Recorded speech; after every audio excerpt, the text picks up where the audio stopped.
best player of the game, Calvin Abueva, the Beast, with 23 points, 8 rebounds, 9 out of 14 field goals. Calvin, dikit na dikit ang laban. Ano yung naging edge nyo sa endgame?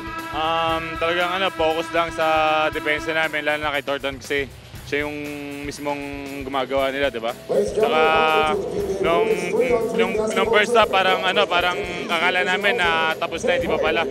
Tapos sa second half talagang bumalik sila. At least hindi kami na-rattle na gumawa man sila, nakalamang sila. Andun pa rin yung depensa namin na ginagawa.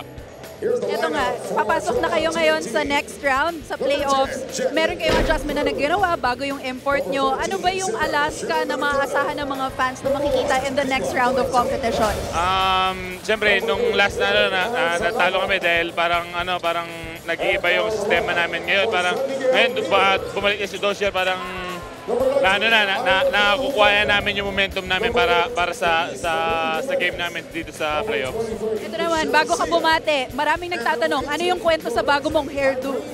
Bagong kwento, bagong style, bagong buhay, talagang bagong event, talagang hinihintay yung playoffs. Okay, oras mo na para bumate. Binabati ko si Vice Gov, Delta, Pineda, si Nanay, Pineda family, Chua family, Bitog family, mga taga Pampanga, lalo na yung pamilya ko, asawa ko, yung anak ko, Dental Joke ko, Kanapi family, yung mga sumusuporta sa akin, sa mga fans ko. Maraming salamat. Okay, thank you so much, Calvin, and congratulations.